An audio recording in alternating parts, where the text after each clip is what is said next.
제가 존경하는 한국의 사상가 신영복 선생은 신영복은 김일성 주체 사상을 이념으로 만든 통일혁명당 고위직으로 무기징역을 선고받았던 북한의 간첩입니다. 대한민국을 전복하려 했던 통역당 사건의 주범 신영복을 존경한다는 대통령.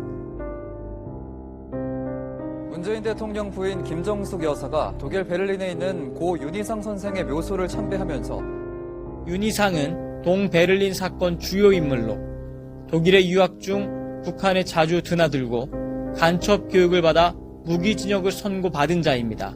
실제 북한에선 윤희상을 애국자라고 표현합니다. 윤희상의 아내 이수자 씨가 북한의 김일성에게 보낸 편지의 내용입니다. 수령님, 수령님, 위대하신 수령님.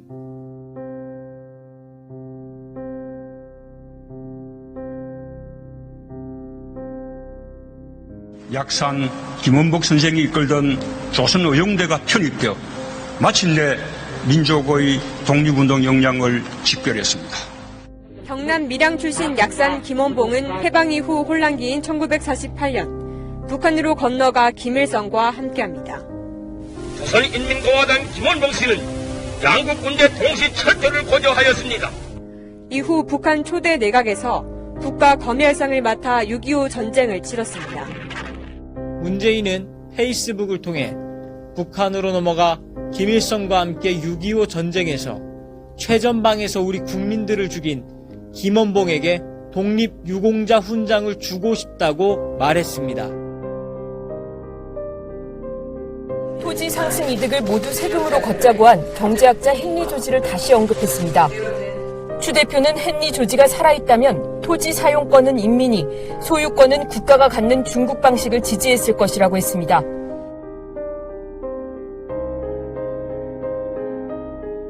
문재인 대통령이 고강도 추가 부동산 대책을 예고한 지 하루 만에 청와대 수석이 부동산 매매 허가제를 거론했습니다.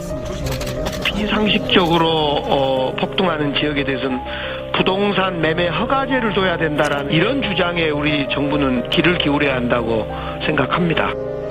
주택 매매 허가제라고 하는 건 말 그대로 주택을 사고 팔 때 정부의 허가를 받는 것입니다. 사유재산제 정면으로 위배되는 발상이죠. 현 정부 부동산 정책의 속내를 숨기지 않았습니다. 대통령의 말 한마디에 청와대 핵심 참모들이 이렇게 논란이 될 만한 발언을 쏟아내자 청와대가 개인 견해일 뿐이라며 후둥지둥 진화에 나섰습니다. 이인영 민주당 원내대표는 4일날 한 일간지하고 인터뷰에서 이번 총선이 시장, 종교, 언론 같은 분야의 기존 패권이 재편되는 계기가 될 것이다 그러면서 총선 후에 토지 공개념과 비정규직 차별 철폐 해소를 위한 동일노동, 동일임금, 경자유전 원칙 등을 개헌 주제로 해가지고 다뤄야 되겠다라고 말을 했습니다. 제주는 해방을 넘어 진정한 독립을 꿈꿨고 분단을 넘어 평화와 통일을 열망했습니다.